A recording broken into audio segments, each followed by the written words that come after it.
Hello all, welcome back to our channel. So students, in this video we'll discuss unit 5 explanation, that is labor legislation in India part 2.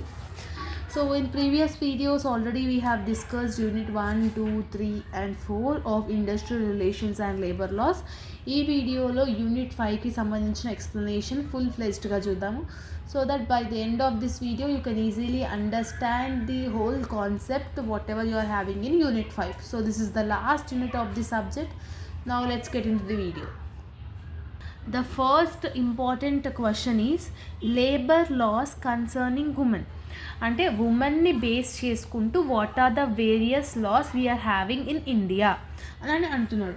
The first one maternity benefits act 1961. అంటే ఏదైనా ఒక women, okay, so ఒక women employment like working కండిషన్లో ఉన్న women తను pregnant అయినప్పుడు కానీ, ఓకేనా, సో చైల్డ్ మెటర్నిటీ లీవ్ అని అంటే ఏంటంటే మినిమం 80 డేస్కి ముందు, ఓకేనా, సో డెలివరీకి 80 డేస్కి ముందు అండ్ డెలివరీ తర్వాత కొన్ని మంత్స్కి కానీ లీవ్స్ ఇచ్చే బాధ్యత కంపల్సరీగా ఆర్గనైజేషన్లకి ఉండాలి. Okay, so 7 weeks before the date of birth, తర్వాత పోస్ట్ డెలివరీకి కూడా తనకి 6 వీక్స్ తర్వాత డేట్ ఆఫ్ డెలివరీ తర్వాత కూడా మనకి లీవ్స్ అనేది కంపల్సరీగా శాంక్షన్ చేయాలని చెప్పేసి according to the maternity benefit act 1961లో ఉంది అన్నమాట. Next one employees state insurance act. Employees like state insurance act అంటే ఏంటంటే ఉమెన్ ఎప్పుడైనా మెటర్నిటీ కానీ, సిక్నెస్ కానీ, ఇల్నెస్ కానీ ఇలాంటివి ఉన్నప్పుడు కంపల్సరీగా వాళ్ళకి ఏమంటారు లీవ్ ఇచ్చే ఛాన్స్ ఉండాలి. And also in that case 70% of the salary కూడా తను ఇవ్వాలి, వాళ్ళకి ఇవ్వాలి. Even they are working or not working is not necessary. 70% of the salary కూడా వాళ్ళకి ఇచ్చేటట్టుగా ఉండాలి according to the act 1948. Next one equal remuneration act 1976 అని అంటున్నాడు. ఈక్వల్ రెమ్యూనరేషన్ యాక్ట్ అంటే ఏంది, బోత్ మెన్ అండ్ ఉమెన్ ఎలాంటి వర్క్ చేసినా కూడా సేమ్ వర్క్ చేస్తున్నప్పుడు సిమిలర్ నేచర్గా ఉన్నప్పుడు ఒక మెన్కి ఉమెన్కి ఎంత అయినా ఇస్తున్నారో ఈక్వల్గా ఉండాలి. ఓకేనా, సో ఒక ముందుగాల ప్రీవియస్ దాంట్లో ఏముంటుండే, ఉమెన్స్కి తక్కువ వేజెస్ ఇవ్వడం, మెన్స్కి ఎక్కువ వేజెస్ ఇవ్వడం అనేది ఉంటుండే. But right now it is not legal అనమాట. Next one workmen's compensation act 1923. ఈ వర్క్స్మెన్ కంపన్సేషన్ యాక్ట్ 1923 ఏంటంటే ఏదైనా ఒక వర్కర్కి ఇంజురీ అయినప్పుడు, వర్కింగ్ ప్లేస్లో ఇంజురీ అయినప్పుడు మొత్తం బాధ్యత అనేది ఆర్గనైజేషన్లోకే ఉంటుంది. ఇన్ కేస్ కంపన్సేషన్ అనేది డెత్ అయినప్పుడు, ఇన్ కేస్ చనిపోయినప్పుడు మంత్లీ శాలరీ డిక్రీజెస్ లైక్ 80,000 అనేది లైక్ కొంచెం సర్టన్ అమౌంట్ అనేది ఆర్గనైజేషన్ వాళ్ళ యొక్క ఫ్యామిలీకి అనేది ప్రొవైడ్ చేయడం జరుగుతుంది according to the act 1923. Next one is domestic workers. Domestic workers అని అంటే ఏంటంటే 18 ఇయర్స్ కంప్లీట్ అయిన వాళ్ళనే పనిలోకి అనేది పెట్టించుకోవాలి. ఓకేనా, 16 ఇయర్స్ 18 ఇయర్స్ తర్వాత అండ్ 60 ఇయర్స్ లోపల ఉన్న వాళ్ళనే కంపల్సరీగా వర్కర్స్ కండిషన్లో పెట్టాలి. అంటే 60 ఇయర్స్ కన్నా ఎబవ్ ఉన్న వాళ్ళని పనిలో పెట్టించుకోవద్దు, 18 ఇయర్స్ కన్నా తక్కువ ఉన్న వాళ్ళని పనిలో పెట్టించుకోవద్దు according to the domestic workers. Like child labours కానీ ముసలి వాళ్ళని కానీ పనిలో పెట్టించుకోకుండా ఉండటానికి ఈ యాక్ట్ అనేది ప్రొవైడ్ అయింది. నెక్స్ట్ వన్ వచ్చేసి ఫ్యాక్టరీస్ యాక్ట్ 1948. ఈ ఫ్యాక్టరీస్ యాక్ట్ ఏం చేస్తుంది అని అంటే ఒక పర్సన్ ఎంత అవర్స్ వర్కింగ్ చేయాలి, మంత్లీ ఎన్ని లీవ్స్ ఉండాలి, ఎన్ని హాలిడేస్ ఇవ్వాలి, ఓకేనా, ఉమెన్కి చిల్డ్రన్కి ఎంప్లాయ్మెంట్ అనేది ఎలా ఉండాలి, ఓకేనా. So minimum to minimum 9 hours అనేదే ఉంది ప్రజెంట్. ఒక women should able to work between 6 AM to 7 PM. ఈ టైం లోపట్నే వర్క్ చేయాలని రూల్ ఉంది. సో ఇట్లాంటివన్నీ ఫుల్ఫిల్ చేస్తున్నామా లేదా అకార్డింగ్ టు దిస్ యాక్ట్ అనమాట. ఓకేనా, సో నెక్స్ట్ వన్ వచ్చేసి 7th వన్ వచ్చేసి sexual harassment of women at work space act 2013. అంటే ఒక ఉమెన్ తన వర్క్ చేసే ఆర్గనైజేషన్లో ఏదైనా సెక్షువల్ హరాస్మెంట్ ఉన్నప్పుడు అలాంటి సందర్భాలలో ఈ యాక్ట్ అనేది ఉంటుందన్నమాట. ఆర్టికల్ 14 and 15 ఇండియన్ కాన్స్టిట్యూషన్ ప్రకారం ఏమవుతుందంటే, ఏదైనా ఒక ఉమెన్ అలాంటి దాంట్లోకి లైక్ విక్టిమ్ అయినప్పుడు, ఓకేనా, సో ఈ యాక్ట్ ప్రకారంగా అది ఇల్లీగల్ అని చెప్పి తెలుస్తుంది, వాళ్ళకి శిక్ష పడే ఛాన్స్ అనేది కూడా ఉంటుంది. నెక్స్ట్ ఇంపార్టెంట్ క్వశ్చన్ వచ్చేసి మీకు, discuss the detailed sexual harassment of women at work place, what are its prevention and what are its measures.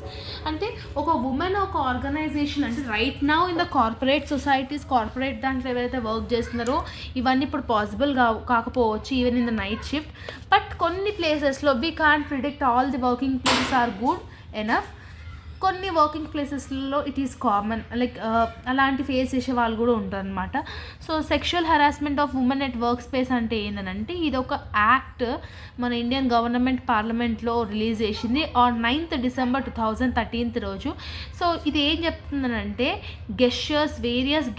Various asking for sexual favours work స్టేషన్లో ఒక ఉమెన్ ఏదైతే కాంటెంపరీగా ఇవన్నీ ఫేస్ చేస్తుందో వాళ్ళకి according to the section 9th December 2013 act ప్రకారంగా వాళ్ళు లీగల్గా ప్రొసీడ్ అవ్వచ్చు, ఓకేనా.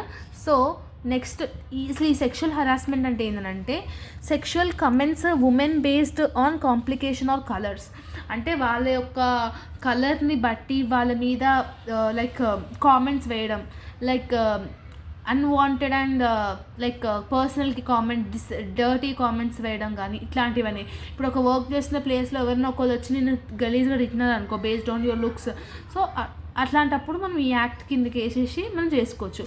నెక్స్ట్ వన్, ప్రోనోగ్రఫీ, అంటే like using abusive images at work space, అంటే మీ వర్క్ ప్లేస్లో గలీజ్ ఫొటోస్ కానీ లైక్ అబ్యూజివ్ ఫొటోస్ కానీ డిస్ప్లే చేసినప్పుడు కూడా ఈ యాక్ట్ అనేది యూస్ఫుల్ అవుతుంది.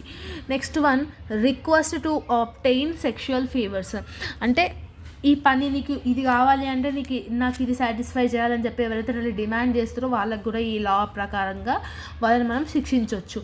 ఫిజికల్ కాంటాక్ట్ అండ్ అడ్వాన్సెస్, అంటే ఫిజికల్గా కూడా దీని హరాస్మెంట్ అని అంటాము.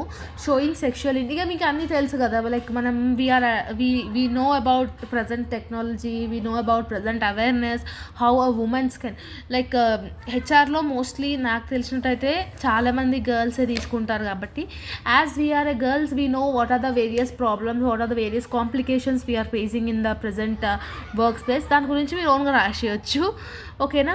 నెక్స్ట్ అది వర్బల్గా అయినా నాన్ వర్బల్గా అయినా ఫిజికల్గానైనా అన్వాంటెడ్గానైనా అలాంటి హరాస్మెంట్ మనం చేసినట్టయితే కంపల్సరీగా లీగల్ యాక్షన్ అనేది తీసుకోవచ్చు, ఓకేనా. ఈ యాక్ట్ ఏం చేస్తుందంటే, according to the IPC Indian penal code ప్రకారంగా వాళ్ళందరినీ పనిష్ చేస్తుంది. సో ఏమేమి పనిష్ చేస్తుంది, లైక్ అబౌవ్ ఏదైనా కానివ్వండి, అబౌవ్ ఎలాంటి ఇప్పటిదాకా నేను చెప్పిన ఏదైనా కానివ్వండి, ఒక ఉమెన్ అలాంటివన్నీ ఫేస్ చేసినప్పుడు వాళ్ళు లీగల్గా వెళ్ళొచ్చు అనమాట. నెక్స్ట్ వన్, దాని గురించే ఇలాంటివన్నీ ఉంటాయి అనమాట. సో ఒకవేళ లైక్ కేసు వేసినాక వాళ్ళు గిల్టీగా ఫీల్ అయ్యి సో 50,000 మినిమం వాళ్ళు ఇవ్వాలన్నమాట, ఓకేనా. ఫైన్ అనేది ఛార్జ్ చేస్తుంది, పెనాల్టీస్ కానివ్వండి, ఒక బంచ్ ఆఫ్ లైక్ ఏదైనా కానివ్వచ్చు. మనం లీగల్గా వెళ్తే ఎలాంటి టైప్ ఆఫ్ థింగ్ అన్నా మనం అవ్వచ్చు అనమాట. Next one, approaches for preventing sexual harassment. So మనం ఏమేమి థియరీస్ అనేది పార్టిసిపేట్ చేయొచ్చు to overcome this problem. There are 2 methods, okay, 2 approaches, reactive and proactive. Reactive approach ఏం చేస్తుంది, ఎవరైతే హరాస్మెంట్ చేస్తున్నారో వాళ్ళని పనిష్మెంట్ చేస్తుంది అనమాట, ఇంకొకసారి అలా రిపీట్ చేయకూడదని చెప్పేసి పనిష్ చేస్తుంది. ప్రోయాక్టివ్ అప్రోచ్ ఏంటంటే అది ఎంప్లాయ్కి సంబంధించి ఉంటుంది. Like for example, prepare A sexual harassment policy అని ఉంది. సో అంటే ఏంటి ఇది అని అంటే, it clearly mentions if anyone is found guilty, if anyone is things that the person who has done that is like అలా ఉన్నప్పుడు, అలా గిల్టీగా ఫీల్ అయినప్పుడు ఈ పాలసీ ఏం చేస్తుంది, ఎంప్లాయీతోని స్ట్రిక్ట్గా ఒక పాలసీ అనేది రాపించుకుంటుంది అనమాట. నెక్స్ట్ టాప్ మేనేజ్మెంట్తో డిస్కస్ చేయడం కానీ, like for example if team leader is doing such sexual harassment, you need to get the involvement to the top management instead of going there. Next, design a training program.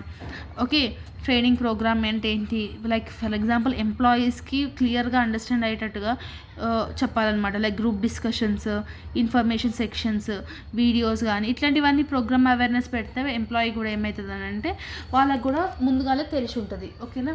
Next one, train of all employees, అంటే వాళ్ళకి training ఇవ్వడం కానీ. ఓకేనా. ఈ ట్రైనింగ్లో CEO ఎవరైతే ఉన్నారో ఆర్గనైజేషన్లో వాళ్ళు వచ్చి కొంచెం మాట్లాడి లైక్ వాళ్ళకి ఒక సపోర్టివ్ టైప్ ఆఫ్ థింగ్స్ అనేది ఇవ్వడం జరిగేలాగా చూసుకోవాలి. ఇట్లా డిఫరెంట్ స్టెప్స్ అనేది కూడా ఉంటాయి. రియాక్టివ్ అంటే ఏంటి, డైరెక్ట్ పనిష్మెంట్ ఇవ్వడం. ప్రోయాక్టివ్ అంటే ఇవన్నీ ఎలివేషన్ చేస్తే ఏంటంటే ఒక ఉమెన్కి ఒక వర్క్ స్పేస్లో సెక్షువల్ హరాస్మెంట్ జరగకుండా అడ్డుకునే ఛాన్స్ అనేది ఉంటుంది if every organization is following that అని చెప్పేసి ఉంటుందన్నమాట ఇందులో ప్రోయాక్టివ్లో. ఓకేనా. Next one, what are the supreme court verdict in Vishaka versus state of Rajasthan case. So ఒక రాజస్థాన్ కేసు ఉంది. ఏంటి కేసు అనేది డీటెయిల్గా మనం గుర్తు చేసుకొని చదువుదాం. The first significant case of sexual harassment to make headlines in India occurred in the state of Rajasthan in September 1992. ఈ వర్క్ ప్లేస్లో సెక్షువల్ హరాస్మెంట్ కేసు అనేది ఎప్పుడు హెడ్లైన్స్ లాగా మారిందనంటే it's in the state of Rajasthan in India on September 1992లో ఉంది. ఒక 41 years old women social worker attempted to prevent the wedding of young girl who was less than a year old in her village of Bhatari, which is located approximately 45 kilometers from Jaipur.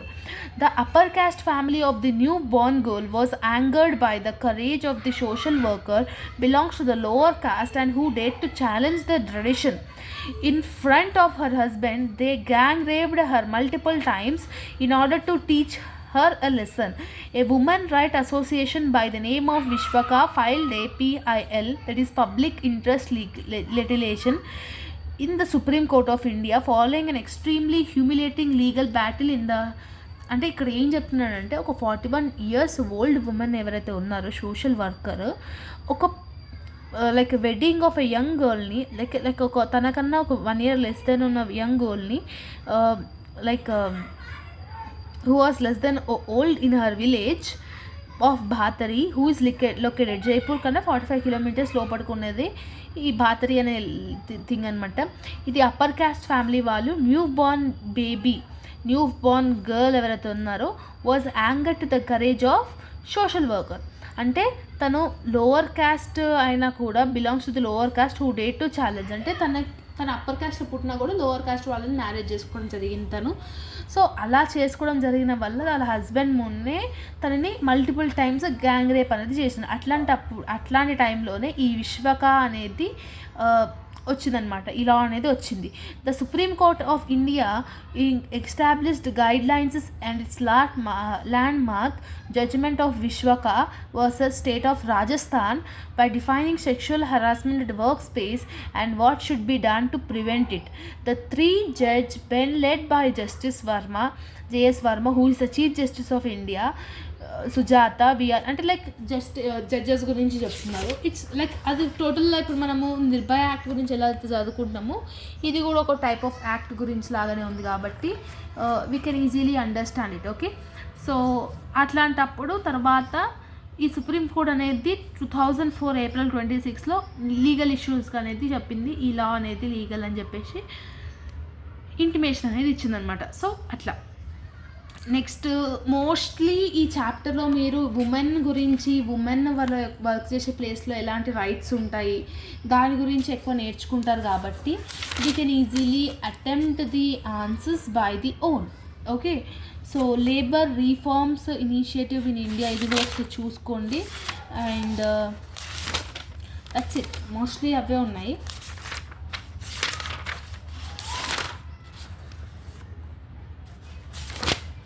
ఈ sections ఉన్నాయి. Sections ఇవన్నీ అయితే అసలుకే important కాదు, ఇంత క్రిటికల్గా అయితే అడగడు.